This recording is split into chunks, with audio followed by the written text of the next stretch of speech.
Здравейте, приятели! Днес се включвам, за да ви споделя още малко от нашия опит в посредничеството при сделките с недвижими имоти.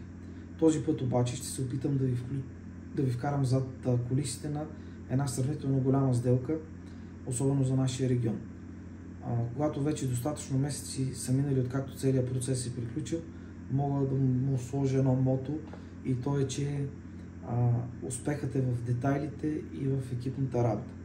Това е история за една успешна сделка, която наистина ме накара да повярвам в силата на това да бъдеш професионалист и да искаш да те самоусъвършенстваш, и в силата на това да работиш екипно и да има доверие между всички в екипа. Нека обаче да ви дам малко детайли по параметрите на имота, който успяхме да продадем. Става въпрос за хале клас А с 1800 квадратни метра площ, с 8 декара прилежаща земя, с собствена отбивка, съгласувана с АПИ на главен път Е79.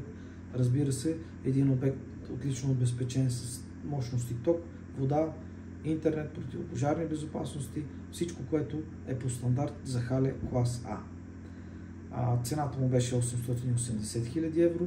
Общо взето една доста добра инвестиция с много възможности за развитие. По-интересни са обаче профилите на купувачите и продавачите. От Гърция до Йордания, два различни свята, две различни нации, всяка известна с нюха си към това да прави успешни за себе си сделки, с нюха си към това да надхитри другия. Естествено, поне в нашия случай, всичко в рамките на моралното и законово издържаното. Общо взето, представители на две компании с обороти за стотици милиони левове, и когато имаме такава сглобка от купувачи и продавачи, нивото на преговорите е съвсем различно и там все по-ключова е ролята на посредника. Разбира се, в тази сделка нашето водачество и екипната експертна работа успяха да създадат един мост между две култури и между две съвсем различни бизнес стратегии, което докара до успешния завършик на сделката. Тук е момента да кажа и за важността на задружната работа между брокери и адвокати. Една сделка не е просто подписване на едни хартии. Това е изключително тънък процес на игра, на стратегии, на преговори, всичко облечено в изключително много законови нюанси.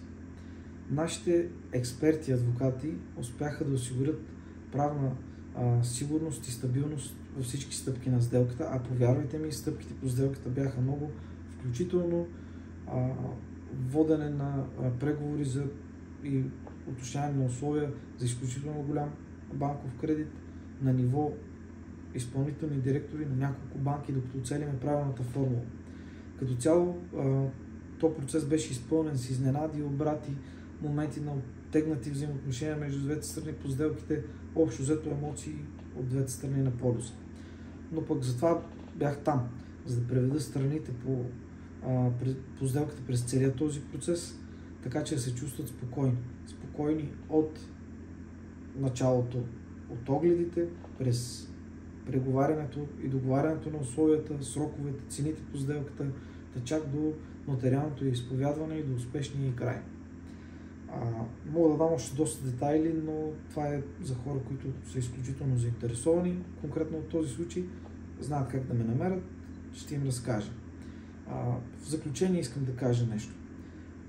Вярвайте в професионалистите и ги търсете, когато осъществявате сделки с имоти. Независимо дали за това да купите своя мечтан дом или да направите бизнес инвестиция, от която очаквате възвръщаемост. Не защото не можете и сами да се справите, а защото в такива ситуации е много важно да сте юридически обезпечени, така че да правите сигурна сделка, и от друга страна да правите сделка, която ви гарантира максимално голям успех. Ние сме професионалисти в това, това е нашата работа, така че потърсете ни. Аз мога да ви разкажа още други интересни истории за успешни сделки и за трудни сделки, въобще истории с много емоции. който има желание да ме последва в социалните медии. Ако не знае как да го направи, отдолу в коментарите ще се разберем как да стане. Успех на всички и до скоро виждане!